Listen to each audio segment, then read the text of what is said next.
En la vasta y compleja cinta de la historia de la humanidad, se tejen relatos de figuras que, como luces y sombras en un lienzo, evocan no solo poder y grandeza, sino también oscuridad y despiadada crueldad. Uno de esos nombres infames, que se yergue como un monumento a la ambivalencia humana, es el del rey Leopoldo II de Bélgica. No estamos hablando nada más y nada menos del hombre que asesinó a más de 10 millones de personas negras. Bienvenidos al tesoro de Cleopatra. Hoy exploraremos las crueles y brutales violencias realizadas por el rey Leopoldo II, para entender completamente la oscura historia del rey Leopoldo II y su reinado de brutalidad en el Congo.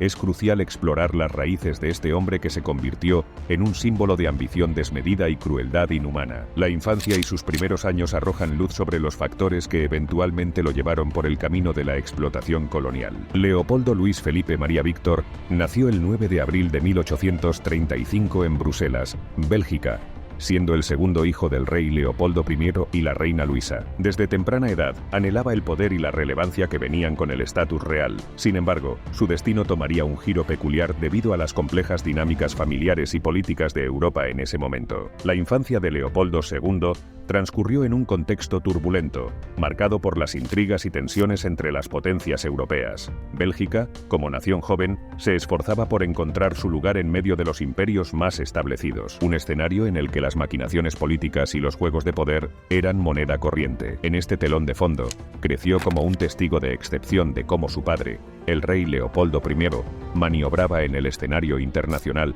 para asegurar la supervivencia y el éxito de su nación. La lección central que su padre le transmitió fue la idea de que el poder y la riqueza eran herramientas indispensables para afirmar la posición de un país en un mundo donde las grandes potencias ejercían su influencia. Desde las conversaciones en la intimidad del palacio hasta las discusiones en el Consejo Real, esta idea quedó grabada en la mente joven de Leopoldo como un principio fundamental que guió su perspectiva sobre el papel de Bélgica en el escenario global. Esta semilla plantada por su padre floreció en la creencia arraigada de que la expansión colonial era una forma viable para obtener los recursos y la influencia que su país anhelaba. Observando cómo las potencias europeas competían por colonias y territorios en el extranjero, Leopoldo II vislumbró la oportunidad de aplicar los principios enseñados por su padre en el contexto del colonialismo. Su pertenencia a la ilustre casa de Sajonia, Coburgo y Gotha abrió ante él un abanico de conexiones y vínculos con otras casas reales de Europa, depositándolo en el epicentro mismo de la diplomacia y las sutiles intrigas políticas que marcaban el pulso de la época. Este entorno singular no solo le brindó un asiento en primera fila para observar cómo los líderes y monarcas maniobraban en el intrincado tablero político, sino que también actuó como un taller de aprendizaje que indudablemente moldeó su visión del poder, la influencia y el arte de la gobernanza. Los tumultuosos eventos de 1848, ampliamente conocidos como la Primavera de los Pueblos, sacudieron con fuerza inigualable a muchas naciones y monarquías, incluida la propia Bélgica. El cambio de régimen en Francia debilitó la posición del rey de Bélgica, quien estaba emparentado con el rey Luis Felipe. Ante la mengua del prestigio de la monarquía belga, el joven Leopoldo, duque de Brabante, resultó de gran ayuda. Su padre lo llevó en un viaje por varias ciudades europeas, hasta llegar a Viena, donde se anunció su compromiso con María Enriqueta de Austria, perteneciente a la Casa de la Nación. A los 18 años, Leopoldo se casó civilmente en Bruselas y luego se celebró la ceremonia religiosa en la Catedral de Saint-Michel-et-Gudule. Este enlace fue principalmente estratégico, ya que María Enriqueta tenía lazos familiares con el emperador Francisco José I de Austria y era nieta del emperador Leopoldo II de dicho país. Al llegar al poder y ejercer su mandato, el nombre de Leopoldo II se convirtió en un hilo dorado en el tejido del esplendor y la sofisticación que caracterizaban a la realeza europea del siglo XIX. Su figura monárquica se erigía con una presencia pública que irradiaba elegancia y refinamiento, y se convertía en un faro de la aristocracia de la época. Sin embargo, este velo ocultaba una narrativa aterradora que desnuda los horrores más oscuros y abominables del colonialismo. Detrás de la fachada regia y noble, se encuentra una historia siniestra y brutal que ha dejado una mancha indeleble en el lienzo de la historia de la humanidad. Durante el reinado de Leopoldo II, debido al considerable avance industrial en Valonia entre 1850 y 1870, la adopción de una política neutral en la guerra franco-prusiana y la participación activa de diversos gobiernos, Bélgica emergió como una potencia industrial en Europa. Bruselas experimentó una metamorfosis y llegó a ser conocida como un París en miniatura, proporcionando refugio a desterrados tanto del Segundo Imperio francés como de la Comuna de París. Entre otras reformas destacadas, el Parlamento dio luz verde a Leopoldo a diversas iniciativas sociales que abarcaron aspectos como el permiso para formar sindicatos, la restricción del empleo de niños menores de 12 en fábricas, la prohibición de labores nocturnas para menores de 16 y de tareas subterráneas para mujeres menores de 21. Además, se instauró el descanso dominical y se estableció un sistema de compensación en casos de accidentes laborales. Más adelante, Leopoldo II se posicionó sin titubeos en una carrera despiadada. Mientras potencias coloniales como Gran Bretaña y Francia se lanzaban a extender sus territorios y fortunas, el rey comenzaría un legado despiadado con el pasar del tiempo. La máscara de altruismo y progreso que presentó al mundo ocultaba sus verdaderas intenciones: el enriquecimiento personal a través de la explotación de vastas regiones del continente africano. Y en el corazón mismo de este plan se encontraba el Congo, una tierra rica en recursos naturales y esplendor, que se convertiría en el escenario de una pesadilla sin igual. El Congo se convirtió en el telón de fondo de su ambición, un territorio rico en recursos y oportunidades que atrajo la atención y la codicia de los líderes coloniales de la época. Mientras otros dirigían su mirada hacia el continente africano, Leopoldo II vio en el Congo una fuente inagotable de riqueza que podría alimentar sus ansias. Este lugar se volvió su tablero de juego, donde las piezas eran vidas humanas y los movimientos eran tácticas despiadadas, presentando sus intenciones como un esfuerzo para mejorar la vida de los congoleños y poner fin al tráfico de esclavos. Leopoldo II estableció el Estado Libre del Congo en 1885. Al hacerlo, se autoproclamó como el único dueño y gobernante absoluto del territorio, sin tener en cuenta la voluntad o la voz del pueblo congoleño. Bajo el disfraz de la benevolencia, ocultaba sus verdaderas intenciones: explotar despiadadamente los inmensos recursos del Congo para su propio beneficio y el de su imperio personal. Mientras el mundo exterior estaba ajeno a los horrores que estaban ocurriendo bajo su mandato, el rey estableció un régimen brutal de explotación que desgarraría el tejido mismo del Congo. Con el caucho y el marfil emergiendo como los recursos más valiosos de la región, Leopoldo II trazó una estrategia despiadada para extraer la mayor cantidad posible de estos productos. Las selvas exuberantes del Congo se convirtieron en campos de batalla donde los congoleños, despojados de su libertad y dignidad, fueron forzados a trabajar en plantaciones y en la recolección de estos recursos preciosos. Leopoldo logró transformar a Bélgica en una potencia imperialista y aseguró su propia acumulación de riqueza a nivel multimillonario. Con el respaldo de préstamos otorgados por el Estado belga, la Asociación Internacional del Congo desarrolló una extensa red ferroviaria a lo largo del río del país y sus afluentes, al mismo tiempo que abría nuevas carreteras. La invención de los neumáticos de caucho por John Dunlop generó una creciente demanda global, impulsada por su uso como materia prima en las industrias automotriz y de bicicletas, lo que desencadenó una competencia comercial internacional por el control del mercado. Para ganar ventaja sobre sus competidores, que estaban explotando bosques en América Latina y el sudeste asiático, Leopoldo estableció elevadas metas de producción de caucho en el Congo, empleando métodos coercitivos y una violencia extrema contra la población indígena para asegurar el cumplimiento de dichas metas. Con el propósito de aumentar la productividad, los representantes del Estado Independiente del Congo recibían incentivos en función de las cantidades adicionales de caucho recolectado, generando una presión sobre los trabajadores y así maximizar la producción, lo que llevó al uso de castigos severos, incluyendo la muerte o la mutilación, para aquellos que no alcanzaban las cuotas de producción. Estas medidas afectaban incluso a niños y ancianos, quienes eran sometidos a trabajos forzados sin excepción. Para promover toda esta violencia y tener todo el control del Congo, la Force Publique se creó en 1885, cuando el rey Leopoldo II de Bélgica, que acababa de hacerse con el país bajo el nombre de Estado Libre del Congo, ordenó a su ministro de Asuntos Internos la creación de una fuerza militar y policial para el nuevo Estado. Al año siguiente, Leopoldo II envió a muchos oficiales belgas para establecer la fuerza militar anunciada.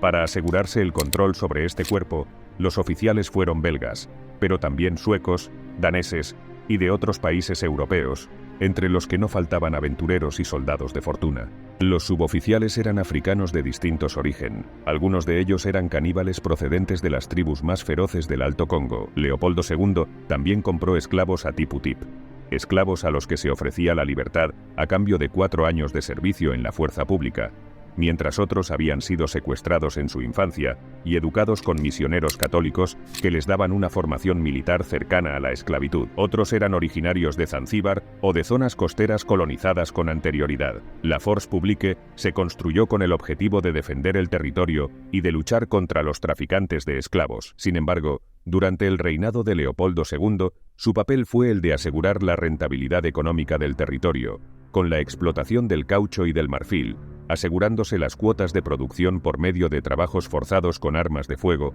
y el uso de la chicot o fimbo, un látigo hecho de fibras de piel de hipopótamo. Todos los congoleños que violaban el reglamento colonial recibían entre 50 y 100 latigazos, aunque la cifra se rebajó luego a 20, ya que los golpes resultaban a menudo mortales, y eso no le convenía a los belgas porque se reducía la mano de obra. La fuerza pública cogía con frecuencia rehenes, casi siempre mujeres, con el fin de forzar a sus maridos a trabajar para cubrir las cuotas de producción solicitadas. Se incendiaron muchos poblados y había que cortar y recoger las manos de los cadáveres para justificar el gasto de munición. Las consecuencias de esta explotación fueron devastadoras. Las vidas de los habitantes se redujeron a una existencia de miseria y sufrimiento constante. Familias fueron separadas, comunidades enteras desplazadas y sometidas a condiciones inhumanas.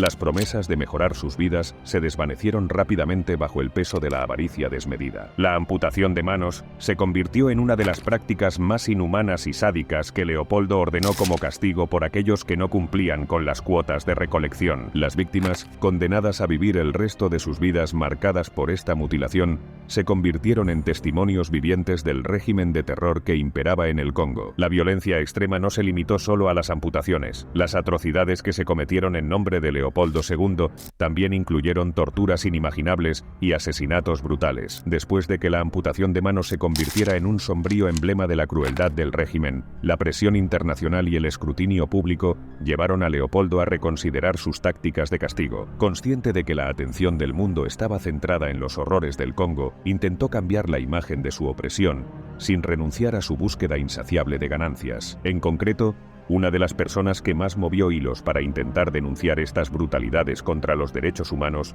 fue el británico y periodista Edmond Dene Morel. Según Morel, el Estado Libre del Congo no era en absoluto un Estado civilizador y filantrópico como pretendía, sino una gran empresa privada que sumía en la esclavitud al pueblo congoleño por motivos económicos. Además, Morel criticaba que el Estado Libre del Congo hacía caso omiso de las cláusulas previstas en el Acta de Berlín, que preveía de modo específico la libertad de comercio en la cuenca del Congo. El rey adoptó un enfoque sutil de cambio, reemplazando las amputaciones por otros métodos igualmente despiadados. Los chicotes y los azotes se convirtieron en las herramientas preferidas para infligir sufrimiento y mantener el control sobre la población congoleña. Los látigos cruelmente tejidos se alzaban como instrumentos de opresión, dejando marcas físicas y emocionales en aquellos que osaban desafiar su autoridad. La impunidad de los agentes coloniales y la ausencia de supervisión permitieron que estos actos atroces continuaran sin cesar. El costo humano de la explotación se refleja en las cifras sombrías de vidas perdidas. Se estima que entre 10 y 15 millones de congoleños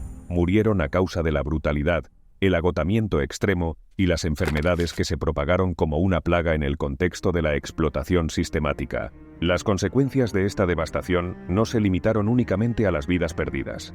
Las aldeas, una vez prósperas y vibrantes, se convirtieron en presa de la destrucción y el saqueo. Las comunidades enteras fueron desgarradas por la violencia y el desplazamiento forzado, dejando tras de sí un paisaje de desolación y ruina. Como un oscuro secreto que se niega a permanecer enterrado, los horrores que se desencadenaban en el Congo bajo el reinado de Leopoldo II comenzaron a filtrarse y a encontrar eco en todo el mundo. Lo que se descubrió en las profundidades de este territorio africano conmocionó las conciencias y encendió una llama que no podría ser sofocada. Periodistas valientes y dedicados comenzaron a informar sobre las atrocidades que estaban ocurriendo en el Congo. A medida que los informes llegaban a las manos de lectores en todo el mundo, la incredulidad y la repulsión se transformaron en una llamada a la acción. Los titulares impactantes y las imágenes gráficas de la brutalidad infligida a los congoleños despertaron una ola de indignación. La presión finalmente dio sus frutos cuando Leopoldo II se vio obligado a enfrentar la creciente condena mundial. Bajo una combinación de presiones diplomáticas, escrutinio público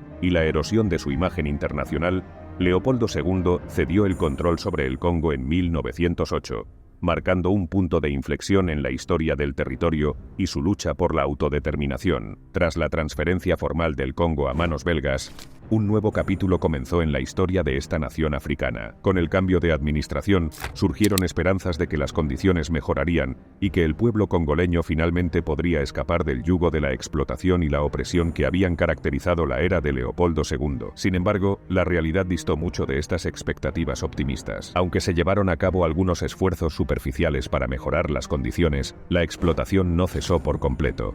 Las prácticas económicas y políticas que habían permitido la explotación previa continuaron en gran medida intactas. Los intereses económicos belgas siguieron primando sobre las necesidades y los derechos de la población congoleña. En concreto, Bélgica y Francia tenían que competir contra los otros imperios que estaban extrayendo recursos, como el caucho, de América Latina. En este entorno, la lucha por la independencia cobró aún más relevancia. El pueblo congoleño, habiendo experimentado décadas de sufrimiento y opresión, se unió en su determinación de liberarse de las cadenas que habían atado su país durante tanto tiempo. Movimientos de resistencia, líderes valientes y activistas incansables se alzaron para desafiar el estatus y demandar un futuro de libertad y dignidad. A lo largo de las décadas posteriores a la transferencia a Bélgica, la lucha por la independencia se convirtió en un movimiento imparable. Las voces del pueblo congoleño resonaron en todo el país y en la arena internacional, exigiendo un fin definitivo a la explotación y la opresión que habían marcado su historia reciente. Finalmente, el 30 de junio de 1960, el Congo logró alcanzar su anhelada independencia. Sin embargo, este logro no estuvo exento de desafíos. El proceso de transición se vio obstaculizado por conflictos internos y la interferencia externa. A medida que la verdad sobre la explotación y el sufrimiento en el Congo se hacía evidente, el mundo observaba con desprecio al individuo detrás de semejante horror. Finalmente, el 17 de diciembre de 1909, en su residencia en Laeken, Bélgica, Leopoldo II falleció, poniendo fin a un capítulo oscuro y trágico en la historia del colonialismo. Su muerte dejó tras de sí un legado de crueldad y opresión que persistiría en la memoria colectiva durante generaciones. Sin embargo,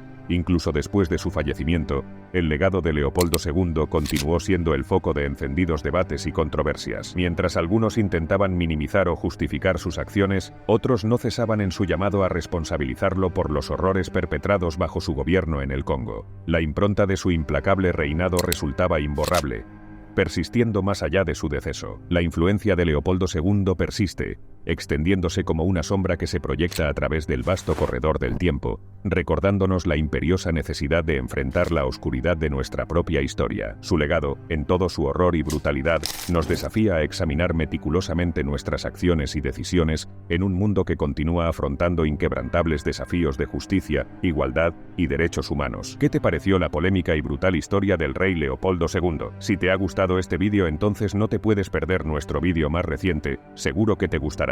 Recuerda darle like y suscribirte para más vídeos como este.